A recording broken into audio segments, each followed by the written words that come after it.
Assalamualaikum warahmatullahi wabarakatuh. Selamat siang, Pak Hedi Trilaksana selaku dosen LDM Praktikum. Kami dari kelompok 10 akan mempresentasikan tentang modular materi 1 yang berhubungan dengan Selenium. Jadi maaf sebelumnya Bapak, kami di sini terkendala terkait proyektor karena di mana kurang support di antara proyektor dengan laptop. Jadi kami menggunakan metode seperti ini untuk bisa menjelaskan presentasi kami. Oke, di sini ada dari kami dari bertiga, kami ada saya Nurul Munawar dengan NIM 0820 1933073. Saya Kamila Rizda Aftania dengan NIM 0820 113333008. Dengan saya Alifia Kotartinisa Budiharjo dengan NIM 0820 113333010. Dan kami kelompok 10 akan mempresentasikan tentang Indux voltage pulse and Faraday's law of induction. Oke, di sini kami menggunakan simulasi eksperimen Faraday dengan COBRA 4 Expert Link. Next. Oke, di sini ada tujuan praktikum, di mana yang pertama melakukan observasi tegangan induksi ketika magnet jatuh melalui kumparan. Yang kedua memeriksa tegangan induksi untuk orientasi magnet yang berbeda. Yang ketiga menentukan pengaruh jumlah lintang kumparan terhadap tegangan induksi. Yang keempat menentukan pengaruh ketinggian jatuh terhadap tegangan induksi. Selanjutnya ada alat dan bahan, di mana di sini ada Cobra 4 Expert Link. Yang kedua tripod PHYWA. Yang ketiga itu tongkat penyangga stainless steel. Yang keempat klem sudut kanan. Yang kelima pembatas cahaya. Yang keenam itu ada kumparan. Yang ketujuh itu ada holder kumparan. Yang kedelapan itu ada klem universal. Yang ke-10 itu ada, yang ke-9 itu ada tabung kaca. Yang ke-10 itu ada magnet. Yang ke-11 itu ada adapter. Dan yang ke-12 ada kabel-kabel penghubung. Baik, selanjutnya ada dasar teori. Dengan grafik tegangan pada praktikum ini dapat digambarkan melalui persamaan Maxwell yang ketiga atau disebut juga dengan Faraday's law of induction, yang menyebutkan bahwa variasi waktu terhadap medan magnet akan mengakibatkan adanya medan listrik rotasi, di mana integral tertutup merupakan medan listrik,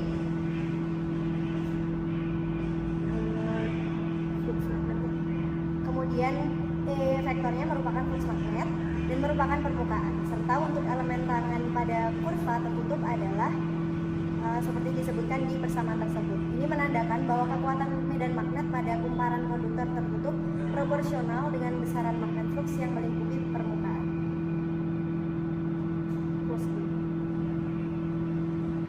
Baik, saya lanjutkan. Saat magnet permanen masuk pada area kumparan, medan magnet tertutup serta bergerak dari kutub utara magnet menuju selatan magnet, menyilang pada bagian silang kumparan. Selama terjadinya penurunan magnet, setiap posisi relatif dengan menghasilkan perubahan kumparan serta medan magnet yang aktif pada area. Jika mengikuti aturan induksi, peristiwa ini akan menghasilkan medan listrik sepanjang kumparan antara dua batas dengan besaran mengikuti rumus atau persamaan. Nah, seperti ini persamaannya. Tegangan ini akan sebanding dengan besarnya lilitan pada kumparan dan variasi terhadap flux magnet bergantung pada waktu.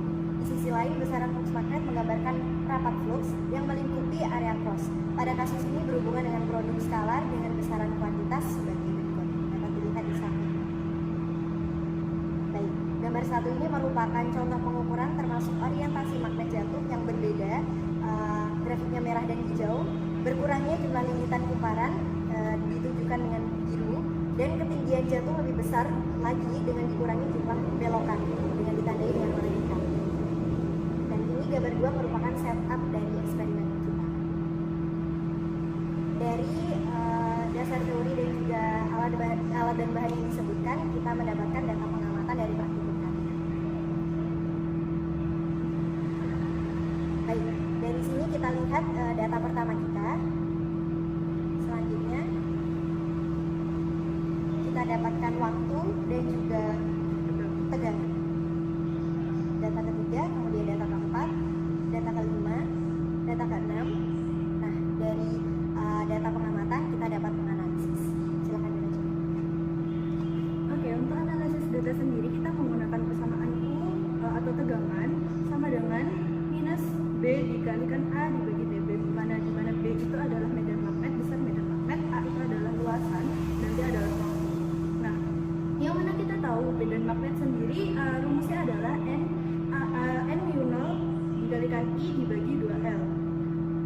Dan di sini luasannya kita luasan dan waktunya kita bisa masukkan, yakni A sin omega T per T, dengan L tadi adalah panjang kumparan, omega kecepatan terlepas dari besaran diameter panjang kumparan, jumlah lirikan dan arus inisiasi, maka tegangan induksi bernilai tetap terhadap waktu. Nah, kemudian di sini kita bisa mendapatkan grafik satu, yang mana grafik satu ini adalah hubungan antara tegangan dan waktu untuk data ke-1. Kemudian kita lakukan terus hingga kita mendapatkan grafik untuk data kedua, ketiga, keempat, kelima, dan hingga data terakhir yaitu data ke-6. Kemudian ketika kita sudah mendapatkan grafik untuk tiap-tiap data, maka kita compare, kita gabungkan hubungan antara tegangan dan waktu pada 6 data tadi, sehingga kita dapatkan grafik seperti ini. Di sini juga ada keterangan bahwa yang warna biru itu, biru tua adalah data ke-1, warna hijau itu data ke-3, warna biru muda data ke-5, warna merah untuk data ke-2, warna ungu data ke-4, warna orange data ke-6. Kemudian pembahasan. Baik, pada pembahasan pada kesempatan kali ini, percobaan kali ini membahas tentang induksi tegangan dan hukum Faraday, di mana percobaan ini bertujuan untuk melakukan observasi tegangan induksi ketika magnet jatuh melalui kumparan, memeriksa tegangan induksi untuk orientasi magnet yang berbeda, menentukan pengaruh jumlah lilitan kumparan terhadap tegangan induksi, dan menentukan pengaruh ketinggian. Nah, di mana peralatan yang digunakan dalam percobaan ini yang disebutkan tadi, dan berdasarkan ke 6 grafik yang kalian peroleh dapat dilihat adanya beberapa karakteristik. Yang pertama, magnet yang jatuh pada kumparan ada kalanya didapatkan tegangan. Ketika magnet melalui kumparan, keadaan medan magnet akan berubah sehingga terjadi perubahan keadaan medan listrik yang menimbulkan fluks magnet. Namun, ketika magnet telah melalui kumparan, fluks magnet akan menjadi nol sehingga tidak terjadi perubahan tegangan. Kemudian, pada saat medan magnet berubah, maka fluks magnet berubah pula, sehingga timbul tegangan induksi akibat perubahan fluks magnet tersebut. Karena saat medan magnet permanen meninggalkan kumparan, maka medan magnet berubah dari keadaan tertutup menjadi lebih kecil. Karakteristik kedua adalah perubahan tegangan akibat perubahan orientasi magnet dari kumparan. Hal ini tidak dapat berubah, hanya saja grafik fluks magnet dan plot terhadap waktu yang terbalik dari sebelumnya seperti pada karakteristik sebelumnya. Yang ketiga adalah perubahan tegangan yang terjadi sebagai akibat perubahan jumlah kumparan. Hal ini ternyata mengubah besarnya tegangan karena dipengaruhi oleh perubahan medan magnet, hanya selama ada perubahan besarnya medan magnet tersebut. Meskipun sekecil tegangan akan berkurang, seperti pada persamaan berbasis teori di mana besarnya induksi akan sesuai dengan jumlah kumparan yang ada. Dan yang terakhir adalah perubahan tegangan disertai dengan perubahan ketinggian saat magnet turun menuju kumparan.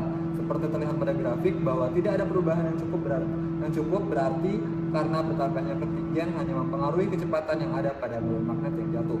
Akan tetapi kecepatan tidak mempengaruhi besarnya fluks magnet sehingga tegangan yang dihasilkan tetap sama. Selanjutnya yakni kesimpulan dari percobaan simulasi eksperimen Faraday dengan program 4 Experlink ini dapat disimpulkan bahwa yang pertama, tegangan induksi medan magnet pada saat magnet jatuh memasuki kumparan dapat direpresentasikan sebagai grafik dengan metode benda jatuh bebas. Semakin banyak waktu yang dibutuhkan oleh kumparan, maka semakin besar tegangan yang dihasilkan. Yang kedua, orientasi magnetik yang berbeda akan menghasilkan nilai tegangan yang berbeda pula. Yang ketiga, semakin banyak lilitan pada kumparan, maka semakin besar tegangan induksi yang dihasilkan. Hal ini sesuai dengan hukum Faraday. Yang keempat, ketinggian tidak mempengaruhi fluks magnet sehingga tegangan yang dihasilkan bernilai tetap. Dan berikut adalah daftar pustakanya. Baik, itu merupakan sedikit penjelasan dari presentasi dari kelompok kami yang dimana membahas tentang materi pertama, dan kami mohon maaf atas kendala yang kami yang telah kami dapatkan. Mungkin sekian dari kelompok kami akhiri. Wassalamualaikum warahmatullahi wabarakatuh. Assalamualaikum warahmatullahi wabarakatuh. Selamat siang. Kami dari kelompok 10 akan mendemonstrasikan tentang solenoid lock door yang telah kami buat. Yang pertama, kami akan perkenalan terlebih dahulu dengan saya sendiri, Alifia Kodartinisa Budiharjo dengan NIM 0820 113333016, dan rekan saya Kamila dari Daftania dengan NIM 0820 113333008. Dan juga rekan saya satunya. Saya Nurul Munawar dengan NIM 0820 1133073. Baik, langsung saja kita akan mendemonstrasikan solenoid lock door buatan kami. Yang pertama kami akan menerangkan alat dan bahannya terlebih dahulu. Baik, bahan yang digunakan pada percobaan kali ini yang pertama ada besi yang akan dipotong nantinya. Selanjutnya ada PVC dan tembaga. Selanjutnya aluminium yang berbentuk tabung.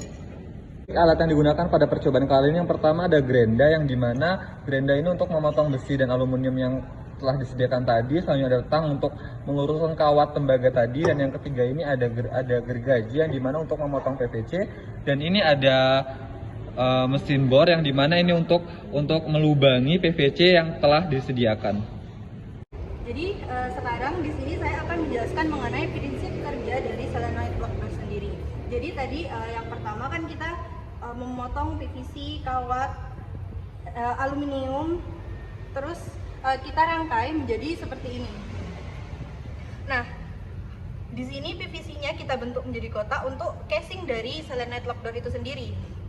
Nah, tadi kan ini besinya yang kita akan gunakan untuk slotnya. Kemudian di sini ada kawat tembaga yang dibentuk menjadi kumparan, dan yang di dalamnya itu terdapat aluminium tadi yang digunakan untuk lintasan dari slot ini.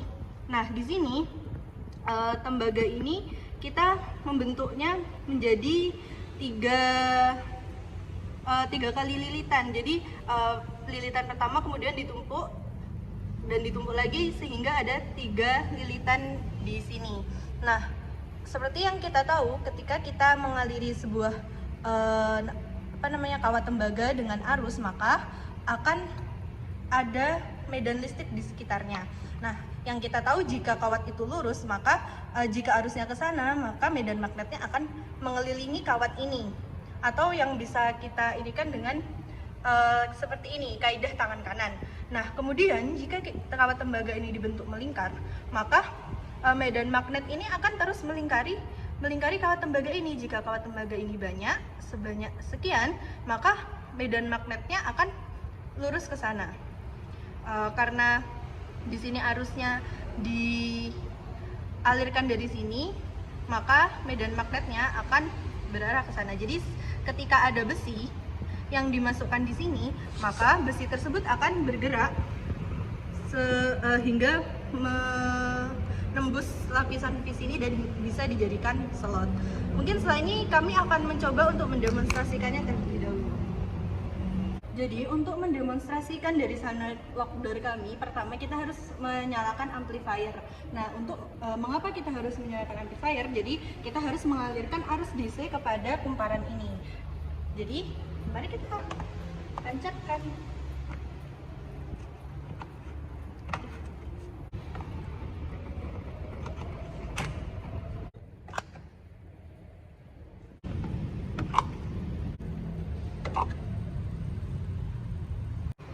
Jadi karena solenoid lock door kami ini menggunakan arus DC yang mana arus listrik satu arah, jadi untuk bisa menggunakan solenoid lock door ini kita harus menanamnya di lantai.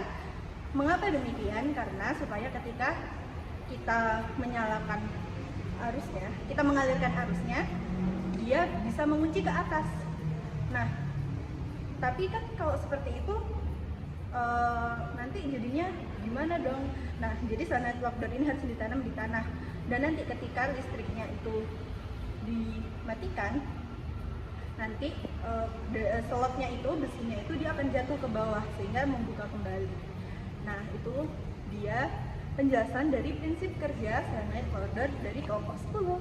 Baik, jadi demikianlah demonstrasi dari solenoid lock door kelompok kami. Kami dari kelompok 10 mengucapkan banyak terima kasih kepada Pak Heri Teraksana yang sudah membimbing kami di LDM praktikum ini. Terima kasih dari saya Alifia Kodartini Sabudiharjo dan rekan saya Kami dari Daftania dan rekan saya Saya Nurul Munawar. kami mengucapkan Assalamualaikum warahmatullahi wabarakatuh.